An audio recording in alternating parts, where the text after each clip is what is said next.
Assalamualaikum warahmatullahi wabarakatuh. Assalatu wassalamu ala asrofil anbiya'i wal mursalin wa ala alihi wa sahbihi ajma'in amma ba'du.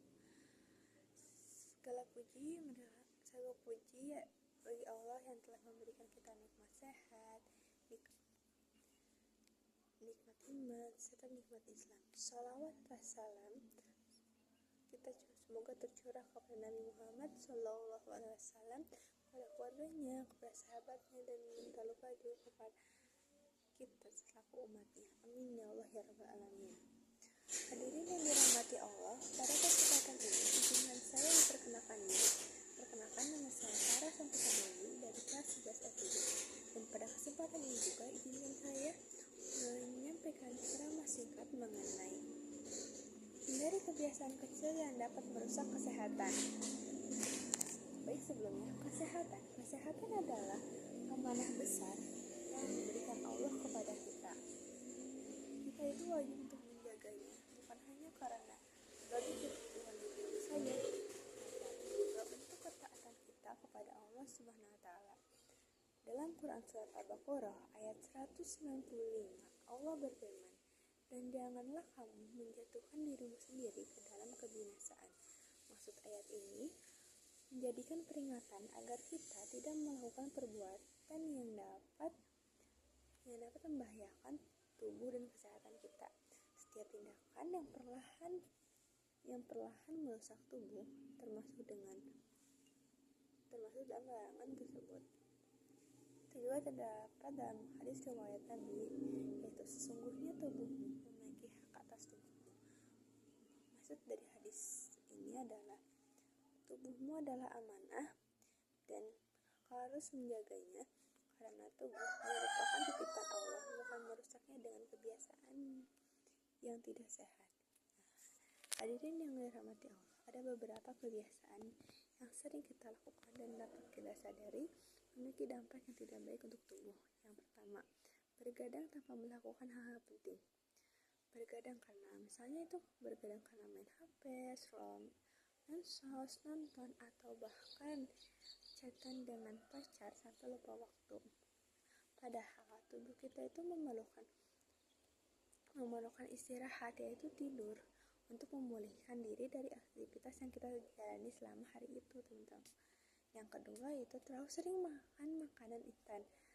Baik makanan instan itu emang enak banget, teman-teman, ya, seperti mie instan, gorengan, atau bahkan fast food. Tapi kalau kita sering memakannya dapat berakibat tidak baik, teman-teman, seperti ada berbagai penyakit seperti kolesterol, obesitas, ataupun masalah pencernaan.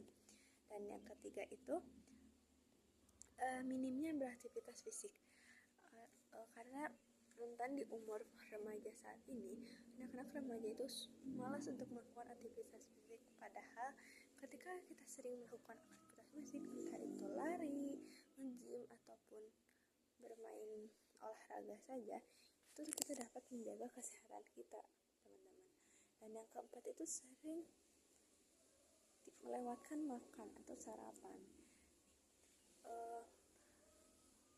Para hadirin yang dirahmati Allah, mungkin sering mendengar bahwa nggak mau makan karena mau cepat-cepat ke sekolah, atau bahkan melakukan hal itu sendiri. Padahal sarapan itu penting, teman-teman, karena kalau kita tidak sarapan, tubuh kita tuh akan merasa lemah, fokus terganggu.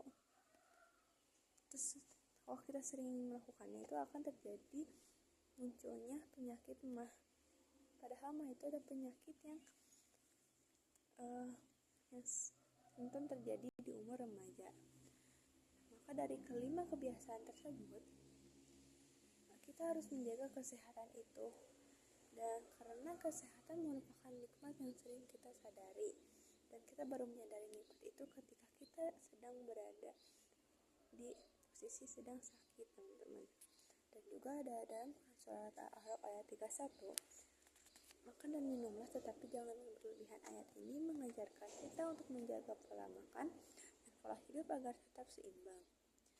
Hadirin yang Allah rahmati, dari sekian pemaparan yang tadi saya sampaikan, marilah kita mulai menjaga kesehatan dari hal-hal kecil seperti memperbaiki pola makan, banyak minum air putih, istirahat yang cukup, jangan lupa juga beribadah, juga menjaga pola tidur. Kebiasaan baik yang dilakukan terus-menerus akan membawa perubahan besar dalam kehidupan kita sehingga dapat lebih mensyukuri nikmat yang telah Allah berikan. Semoga Allah selalu memberikan kita kesehatan dan kebahagiaan. Sekian yang dapat saya sampaikan. Mohon maaf bila banyak kesalahan atau ada pengucapan yang diucapkan oleh saya salah. Wassalamualaikum warahmatullahi wabarakatuh.